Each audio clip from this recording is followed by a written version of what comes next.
고마움을 나타내는 인사, 고맙게 여김, 혹은 그런 마음. 별 의미를 못 찾았습니다. 그냥 우리가 흔히 생각하는 그런 감사 그 자체로 이해하면 되겠다 싶었습니다. 저보고 감사가 뭐냐라고 정의를 내리라고 한다면 아마 이렇게 설명할 수 있지 않을까 싶어요. 나의 삶에 대한 자기가 처한 환경에서 내가 기대했던 것만큼 혹은 기대 그 이상으로 어떤 삶의 열매들이 맺혀졌을 때 그 일을 위해서 우리에게 베풀어 주시고 공헌하시고 함께한 구체적인 대상에 대하여 우리가 갖는 그런 고마움의 표시, 이런 것들이 감사가 아닐까 싶습니다. 예를 들어 선물을 받았는데 선물 자체가 감사하고 귀해서 감사할 수도 있는데, 때로는 그 선물이 내가 꼭 필요했던 것일 때는 우리가 더 많이 감사하게 되죠. 질병에 걸렸는데 어쩌면 이 질병이 참 고치기가 힘든 질병일 수 있는데 좋은 의료진을 통해서 또 새롭게 개발된 신약을 통해서 또 혹은 마땅히 정말 여러 가지 좋은 찬스를 통해서 내가 건강을 회복했다면 우리는 그렇게 도와준 주변의 많은 사람들에게 특별한 감사를 드리게 될 것입니다. 예수를 믿는 사람에게 있어서 가장 큰 특징 중에 하나는 무엇일까 생각할 때 그것은 바로 감사라고 여겨집니다. 하나님께서 우리를 통해서 행하신 그 놀라운 일들에 대하여 우리가 갖는 가장 큰 감성적 혹은 지적 혹은 우리의 마음의 고백 중에 하나는 하나님을 향한 감사여야 한다고 생각합니다. 성도에게 감사가 없으면 성도일 수 있을까? 당신이 예수를 믿기 때문에 갖게 되는 가장 큰 특징 중에 특징을 하나를 꼽으라고 한다면 그 중에 하나로 우리는 감사라고 말할 수 있을까 하는 것입니다. 감사는 내게 행하신 하나님의 역사에 대해 우리의 마음속 깊은 곳에부터 나오는 어떤 자연스러운 마음의 발로가 감사라고 여겨집니다. 감사는 우리 자신에 대하여 하나님 앞에 드리는 고백이고, 찬양은 그분이 행하신 일에 대한 고백입니다. 감사는 하나님의 내 안에서 나를 통해 이루신 그런 은혜에 대한 고백이 감사라고 한다면, 하나님은 하나님이 그 일을 행하신 일이 너무 멋지고 감사해서 이제 고백하는 거죠. 이 감사가 그런 감사의 가치, 감사의 의미를 생각하면 감사는 우리에게 굉장히 중요한 주제, 신앙적 주제여야 된다고 생각해요. 근데 의외로 우리는 감사에 대해서 그렇게 생각할 기회가 많지는 않은 것 같아요. 추수감사주일만 되면 이제 감사 이야기를 하긴 하지만 일상적으로 저를 돌아봐도 감사에 대한 주제로 설교를 얼만큼 했는가 그렇게 많지 않은 것 같아요. 그래서 제가 찾아봤어요. 우리 교회에서 제자훈련을 하는 제자훈련 교재에 감사에 대한 주제가 어디에 있는가. 의외로 우리는 감사를 많이 놓치고 있다는 생각이 들었습니다. 감사의 이유, 감사의 대상, 감사의 방법, 감사의 결과, 이런 것들에 대해서 우리는 전혀 없어요. 제자훈련 교재를 아무리 뒤져봐도 감사가 없다는 생각이 들었어요. 그래서 이제 다시 찾아봤습니다. 성경은 감사를 얼만큼 강조하는가. 요즘은 인터넷이 워낙 잘 돼 있으니까 성경에 감사 치고서 클릭하면 감사라는 말이 성경에 몇 번 나오는지 나와요. 몇 번쯤 나올 것 같습니까? 188번 감사가 나오는 걸 볼 수 있습니다. 그 이제 다른 단어하고 비교해 봐야 되잖아요. 사실 188번이라는 건 결국 적은 숫자가 아니거든요. 그래서 이제 그 감사가 얼마큼 나오나 이걸 보려고 다른 단어를 찾아봤는데, 다른 단어에 제일 많이 나오는 단어가 이제 549번이라는 말이 549번이 나오더라고요. 아니, 9번이 더 중요하다 이런 생각이 들었습니다. 그 다음에 찾아보니까 기도가 365번이에요. 몇 번 나온다고요? 365번 나오는데, 365번 나온다는 말은 뭘 의미해요? 매일 기도하라는 뜻입니다. 네, 매일 기도. 그 다음에 이제 많이 나오는 단어가 은혜였습니다. 맞습니다. 은혜가 많이 나와요. 근데 은혜가 많이 나오고 또 감사가 나오고, 감사보다 좀 적게 나오는 것도 물론 있어요. 그 다음에 적게 나오는 게 교회라는 게 의외로 112번 나왔고요.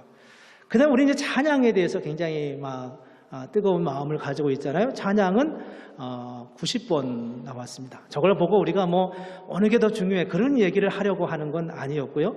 저 말의 의미는 감사가 우리가 생각했던 것보다 굉장히 중요하게 성경에서 다루고 있구나라는 것을 한번 리마인드하는 면에서 이제 함께 나누려고 했습니다. 감사가 굉장히 중요해요. 그래서 제가 이제 오늘 이번 설교를 하면서 작년에는 이제 감사 시리즈에 3번 설교를 하긴 했지만 감사에 대한 말씀을 조금 더 깊이 좀 공부하고 묵상하고 할 수 있으면 감사라는 주제로 성경 공부도 좀 했으면 좋겠다 이런 생각이 들었습니다. 오늘 본문을 시편 136편을 가지고 함께 말씀을 나누려고 하는데 이 시는 이제 감사의 시, 감사 찬양의 시라고 제목이 붙어 있거든요.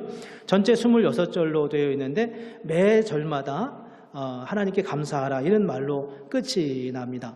이 본문을 이제 서론과 결론을 빼면 중간에 3개의 주제로 다루고 있는데 그 3개의 주제가 각각 창조와 그리고 구원과 그리고 기업에 대한 말씀으로 그렇게 이루어져 있는 것을 볼 수 있습니다. 제가 미처 준비를 못했는데 이 4절부터 9절까지는 창조에 대해서 감사하라고 나와 있어요.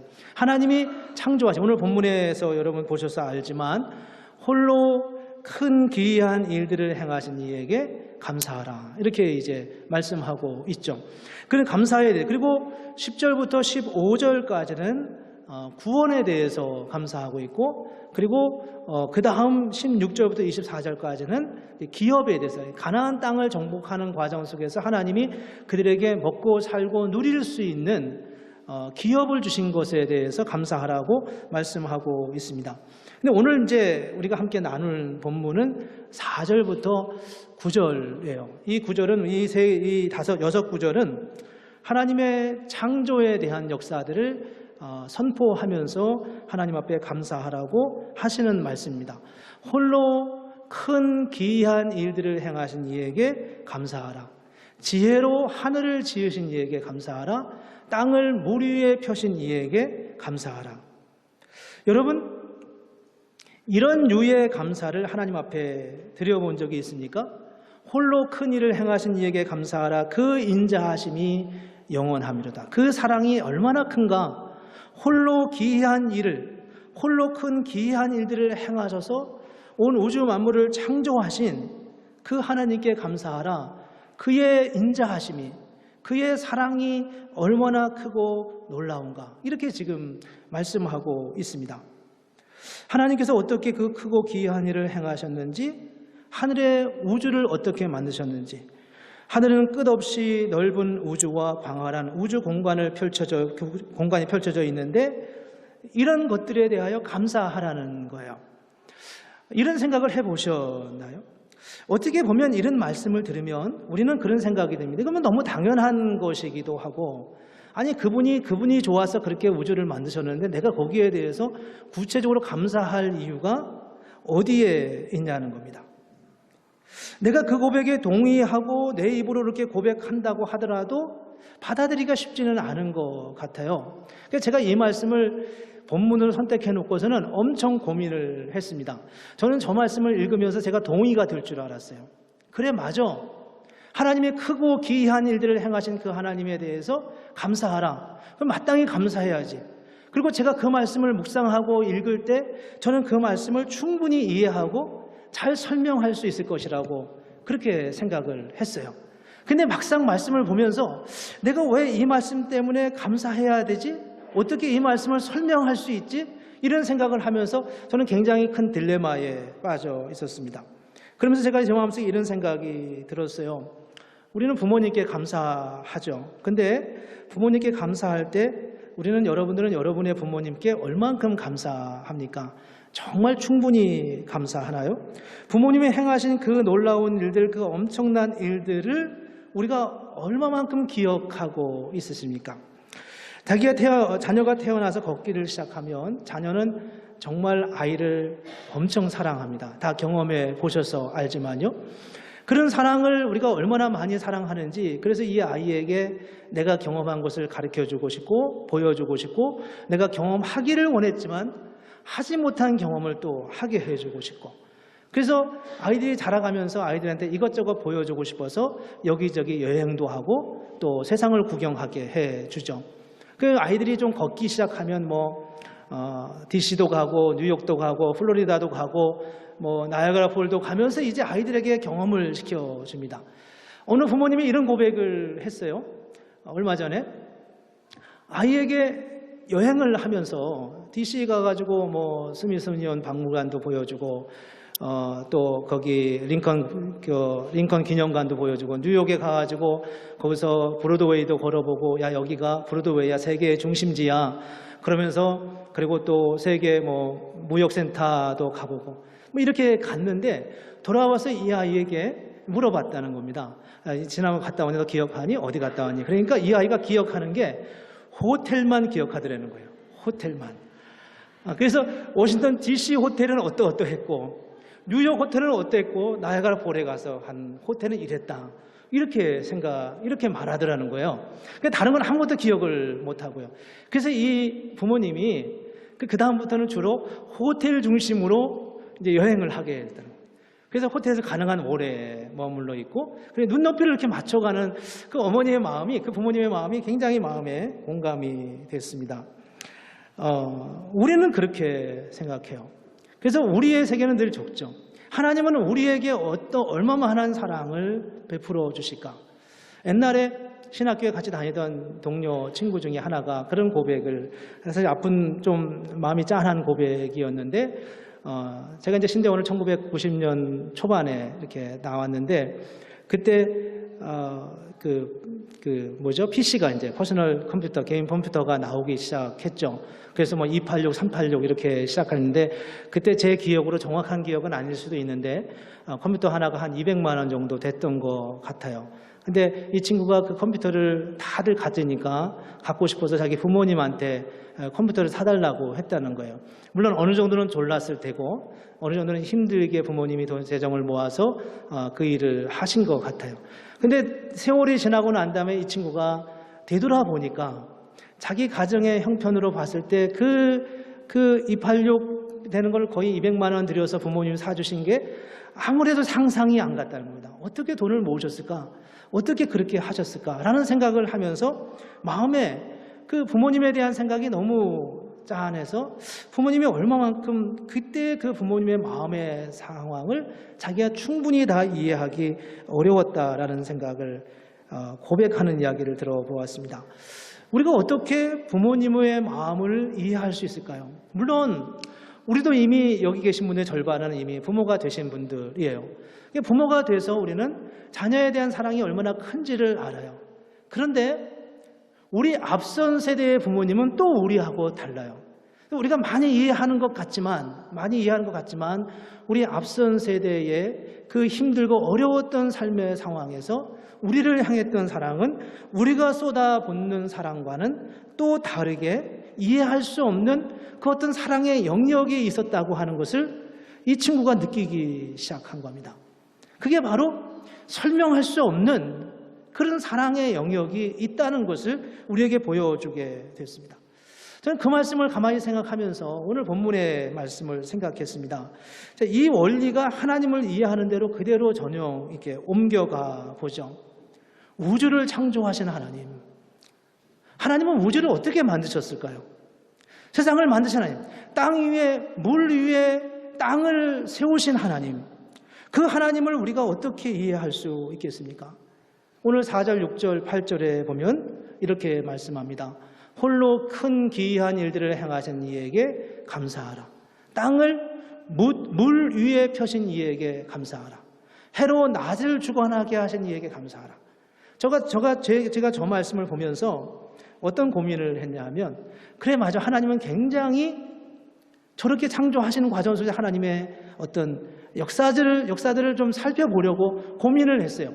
그래서 땅을 물 위에 펴신 이에게 감사하라는 말씀을 붙들고 이걸 어떻게 설명할 수 있을까라는 생각을 하면서 고등학교 때 배웠던 지구과학 시간을 돌아봤습니다. 이 지구가 어떻게 됐는가. 제가 아마도 듣기에는 고등학교 때 이 물 위에 지구가 이 땅이 이렇게 있다고 들은 것으로 기억하는데 인터넷을 쭉 찾아보니까 이런 그림이 나오더라고요. 그 그림에 이런 그림이 여러분 저 그림을 보셨나요? 지구과학 시간으로 돌아갔습니다. 지각이 있고 그 다음에 멘틀이 있고 외핵과 내핵이 있어요. 저는 땅 바로 밑에 물이 있다고 생각을 했는데 저 외핵이 액체로 되어 있다고 합니다. 그래서 저렇게 설명을 해보려고 제 나름대로 생각을 했어요. 근데 이게 아닌 것을 제가 제 마음에 계속 오는 거예요. 하나님은 저렇게 우리가 증명할 수 있는 분이 아닙니다. 그렇게 우리가 하나님 앞에 나아갈 수 있는 분이 아닌 거예요. 여러분, 지구가 둥글다는 것을 아시죠? 최초로 지구가 둥글다고 얘기한 사람이 누군지 기억하십니까? 바로 갈릴레오라는 사람이죠. 1632년에 그가 지동설을 주장했습니다. 그런데 그로부터 약 1세기 전에 사실 그보다 먼저 지동설을 주장한 사람이 있어요. 그가 누구냐면 코페르니쿠스라는 사람입니다. 그가 1세기 전 약 16세기경에 지동설을 주장했습니다. 그런데 기록에 보면 그보다 더 먼저 지동설에 대해서 말한 사람이 있어요. 아무도 귀담아 듣지 않았으니까 그랬겠지만 그는 주전 3세기경에 주장한 고대 그리스 천문학자 아르스타르코스라고 하는, 듣도 보도 못한 그 사람이 지동설을 주장했다고 합니다. 그게 주전 3세기경에 주장한 거예요. 근데 여러분, 이 구절을 보신 적이 있으시나요? 이사야서 40장 22절입니다. 그는 땅 위 궁창에 앉으시나니 땅에 사는 사람들은 메뚜기 같으니라. 저 말씀을 우리는 땅이 궁창이라고 말했지만 그 밑에 영어를 보면 그는 동그란 지구 위에 앉으셨다, 이렇게 표현하고 있습니다. 동그란 지구 위에 앉으셨다. 저 말씀은 이사야가 주전 700년경에 하나님의 말씀을 받고 한 말씀입니다. 그게 앞서 있었던 그 사람보다 약 450년 전에 저 말을 한 거예요. 근데 저 말은 번역에 따라 좀 다르게 이해할 수 있다고 생각할지 모르지만 욥기를 보면 욥기에 이런 말씀이 나와 있습니다. 그는 북쪽을 허공에 펴시며 땅을 아무것도 없는 곳에 매다시며 라고 말씀하고 있습니다. 북쪽에 허공을 펴시고 땅을 아무것도 없는 공중에 매달아 놓으셨다라고 말씀하고 있는 거예요. 이것은 정확하게 현대 과학의 눈으로 볼 때만 저 말씀을 이해할 수 있어요. 이분은 언제 사람이냐면 주전 2000년선의 사람이거든요. 지금부터 4000년 전에 있었던 사람이었습니다. 지금으로부터 4000년 전에 있던 그 사람이 사람들이 말하는 갈릴레오가 말하는 유의 그런 지구의 개념을 가지고 있었던 거예요. 그렇지만 그래서 우리가 이 말씀을 볼 때 무슨 마음으로 봐야 되냐? 저는 지금 이 말씀이 그래 성경이 과학적이야 이런 말을 하려고 하는 게 아니라는 것입니다. 성경을 가지고 우리는 자꾸 과학으로 논하려고 생각하고 있어요. 성경은 과학적인 책이 아니라 이 말씀 속에 담겨져 있는 하나님의 마음을 우리에게 보여주고 있습니다. 아까 본 말씀을 다시 한번 볼까요? 거기에 이렇게 말씀하고 있습니다. 홀로 큰 기이한 일들을 행하신 이에게 감사하라. 땅을 물 위에 펴신 이에게 감사하라. 이 창조의 하나님의 모습 속에서 하나님이 우리에게 보여주고자 하는, 오늘 시편 136편을 쓴 이 저자가 이 시를 통해서 그에게 말하고자 했던 정말 중요한 메시지는 뭐였냐 하면 하나님의 창조의 과정 속에서 하나님께서 얼마나 애쓰고 몸부림치셨는지를 보여주는 게 첫 번째 메시지였고요. 두 번째 메시지는 그 창조가 얼마나 완전하고 완벽했는지를 보여주고 싶은 것이 하나님의 마음이었다는 겁니다. 과학자들은 그렇게 말합니다. 지구가 태양을 향해 조금만 더 가까이 가면 인간은 타 죽게 되고 조금만 더 멀리 가 있으면 얼어 죽는다고 말해요. 하나님의 세상을 어떻게 만드셨을까요? 하나님의 세상을 어떻게 창조하셨을까요? 말씀으로 창조했다고 말해요. 하나님이 우리를 어떻게 진흙으로 만들었다고 생각하십니까? 우리 내면에 있는 진흙으로 막 이렇게 번복해가지고 사람 모양으로 만들면 끝, 이렇게 했을까? 아니면 우리의 내면에 있는 모든 부분들 하나씩 만들어 가시면서 그런 과정을 거쳐갔을까 하는 생각입니다. 창세기 1장 2절에 보면 이런 말씀이 있습니다. 태초에 하나님이 천지를 창조하시니라 하나님의 신이 수면 위에 운행하셨다라는 말씀이 있어요. 하나님의 신이 수면 위에 운행하셨다.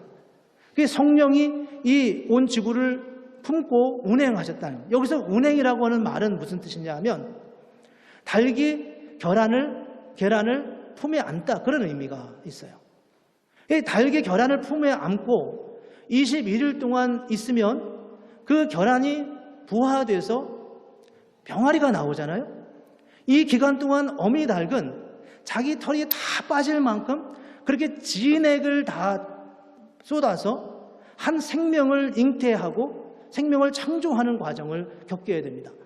근데 하나님이 세상을 창조하시면서 그렇게 당신의 온 진액을 다 쏟아 부으시면서 그렇게 세상을 창조하시는 하나님의 창조의 과정을 말씀하고 있습니다. 그게 바로 하나님께서 세상을 창조 과정 속에서 보여주셨던 하나님의 은혜였고 하나님의 사랑이었어요. 우리는 하나님의 창조에 대해서 쉽게 생각하지만 사실은 그보다 훨씬 더 아주 그분의 당신의 뜨거운 열정이 담겨져 있었음을 보여줍니다. 이걸 우리가 어떻게 이해할 수 있냐 하면 하나님께서 당신의 아들 예수 그리스도를 십자가에 달려 죽게 하시는 사건 속에서 우리 그 사건을 이해하게 됩니다. 예수님이 우리를 위해서 어떻게 죽으셨나요? 십자가 위에서 그 하나하나의 과정을 보면서 우리가 느끼게 되는 하나님의 사랑과 하나님의 주권은 말로 다 할 수 없는 그런 감동을 우리에게 주기에 충분함을 보여주고 있습니다. 이런 것은 우리의 부모님들이 우리를 낳으시면서 동일하게 행하셨던 부모님들의 사랑의 열정이었습니다. 그러고 보면 우리는 하나님께서 세상을 어떻게 창조하셨는지를 너무 쉽게 너무 가깝게 이해할 수 있어요. 왜냐하면 하나님께서 우리를 창조하실 때 그 창조 과정 안에서 당신의 모습이 담겨져 있기 때문입니다. 우리가 어떻게 하나님의 은혜를 고백하며 감사할 수 있겠습니까? 감사는 예수를 믿는 사람들이 하나님께 드릴 수 있는 최고의 응답 중에 하나라고 말씀하고 있어요. 우리가 어떻게 감사할 수 있겠습니까? 그것은 바로 하나님을 묵상하면서 가능하다는 겁니다. 하나님을 묵상해야 돼요. 로마서 1장 20절에 보면 이런 말씀이 나와 있습니다. 창세로부터 그의 보이지 아니하는 것들 곧 그의 영원하신 능력과 신성이 그가 만드신 만물에 분명히 보여 알려졌다라고 말씀하고 있어요. 말씀을 묵상하고 우리의 창조의 역사를 우리가 기억하고 묵상해 갈 때 하나님께서 그 가운데 어떤 일들을 이루어 가셨는지를 알게 된다는 거예요. 과학의 눈으로 보는 게 아니라 말씀 그 자체를 붙들고 그 앞에서 묵상해 가는 과정 중에 우리는 하나님이 얼마나 그 진액을 쏟으시면서 당신의 역사를 이루어 가셨는지를 우리에게 보여준다고 성경은 우리에게 말씀하고 있습니다. 우리는 자신도 모르는 사이에 현대 과학의 안경을 쓰고 성경을 볼 때가 참 많이 있어요. 성경을 읽을 때도 이 안경이 벗어지지 않죠. 그래서 아무리 성경을 이해하려고 해도 이해가 되지 않습니다. 감동도 없어요. 하나님이 그 기이한 능력으로 세상을 창조하셨다. 맞지 그걸 어떻게 하라고요? 어떻게? 그렇지만 너무도 당연한 말이라고 느꼈던 그 말씀을 깊이 묵상해 가고 깊이 찾아 들어가다 보면 그 안에 하나님의 진액을 다 쏟는 그 하나님의 열정과 하나님의 마음이 담겨져 있는 것을 볼 수 있습니다. 여러분들은 자녀를 키우실 때 어떻게 키우시나요? 자녀가 이제 대학을 가게 되면 우리는 많은 정보를 얻으려고 합니다. 좋은 정보가 아이의 장래를 결정한다고 생각해요.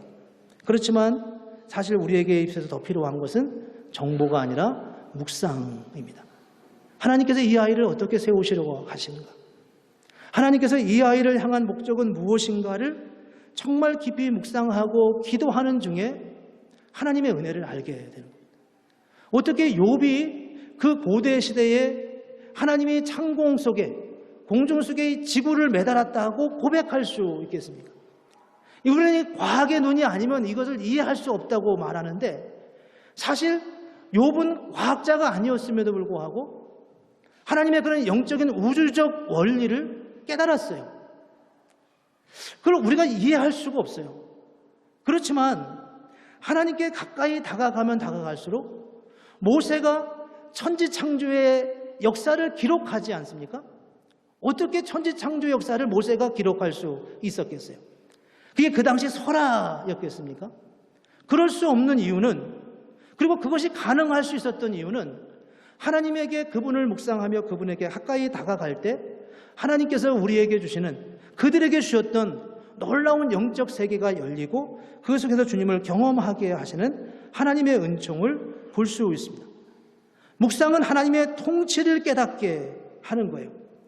깊이 묵상을 하고 깊이 말씀을 보고 깊이 하나님 앞에 기도하다 보면 그 안에서 우리는 하나님이 어떻게 이 시대 속에 일하시고 어떻게 운행하시고 어떻게 우리의 삶 속에 함께해 가시는지를 알게 된다는 거죠. 그게 바로 하나님과 함께했던 사람들의 고백이었고 역사였고 증거였습니다. 제 아내가 요즘 노인분들을 섬기는 데서 일을 하는데 거기 가끔 이야기를 들을 때마다 제 마음에 굉장히 생각하게 하는 그런 일들이 참 많이 있습니다. 치매 노인들을 보시면서 몸은 건강하지만 제 기능을 다하지 못하는, 그래서 인간으로서의 어떤 존엄성이 너무 많이 상실된 채 마지막을 보내는 어르신들의 모습을 들으면서 우리는 그런 생각을 합니다. 나는 어떻게 살아야 되지? 이런 생각을 합니다. 나는 어떻게 살아야 되지? 나는 하나님 앞에서 준비된 존재로 살아가고 있는가? 라는 생각을 합니다. 어디서 답을 얻을 수 있을까요? 말씀을 통해. 나는 구원에 대한 확신이 있는가? 하나님이 어느 순간 여기서 스탑하면 나는 정말 기꺼이 기쁨으로 주님 앞에 나아갈 준비가 되어 있는가? 내게 만약에 수년에 걸쳐서 고난과 고통의 시간들을 보내게 한다면 나는 그 상황 속에서 하나님 앞에 감사하면서 그렇게 주님을 향해 고백하며 나아갈 수 있을까? 임마누엘 칸트라는 철학자에 관련된 내려오는 그 에피소드 중에 하나가 그가 그렇게 말했다고 하잖아요. 자기 기억이 다 잊어버렸는데 당신은 기억하고 있는 게 뭡니까? 라고 말하니까 나는 다 기억하지 못하지만 예수님께서 나를 위해 십자가에 죽으셨다는 사실 하나를 나는 기억하고 있다. 그렇게 말했다고 합니다. 그 모든 것들은 말씀에 대한 묵상과 기도를 통한 묵상의 과정을 통해서 하나님이 우리에게 우리의 지적인 세계와 세상의 지식의 습득으로 얻을 수 없는 하나님의 무한한 사랑과 그 은혜를 알게 하시고 그 앞에 감사하게 하시고 우리의 삶을 존귀하게 하시는 하나님의 역사를 볼 수 있습니다. 오늘 우리가 추수감사주일을 어떻게 보내면 좋겠습니까? 우리는 사실 우리가 생각하는 것보다 훨씬 더 많은, 훨씬 더 깊은, 훨씬 더 놀라운 감사와 조건들을 가지고 살아가고 있습니다. 그러나 우리는 잘 알지 못해요. 우리가 감사할 수 있는 수준이라고 하면 또 지난 한 해 동안 우리가 있었던 좋았던 일들을 찾아내려고 하죠. 그러나 그보다 훨씬 더 깊은 의미의 감사와 기쁨을 찾고 거기에 대한 믿음의 고백으로 하나님을 찬양할 수 있을 때 얼마나 놀랍고 감격스럽겠습니까? 설교 후에 바로 우리가 부를 찬양에 이런 가사가 있습니다. 공중 나는 새를 보라 농사하지 않으며 곡식 모아 곳간 안에 들인 것이 없어도 세상 주관하는 주님 새를 먹여주시니 너희 먹을 것을 위해 근심할 것 무엇냐. 공중에 나는 새를 보라 농사하지 않으며 공중에 나는 새를 보면서 하나님께 감사했던 우리 조상들의 믿음의 고백입니다. 저와 여러분 속에 우리가 감사를 더 풍성하게 하고 하나님 앞에 믿음의 고백으로 감사의 산 제사를 드리고 정말 주님 앞에 온 일평생 감사하는 그런 믿음의 고백이 있기를 주님의 이름으로 축복합니다. 함께 기도하겠습니다.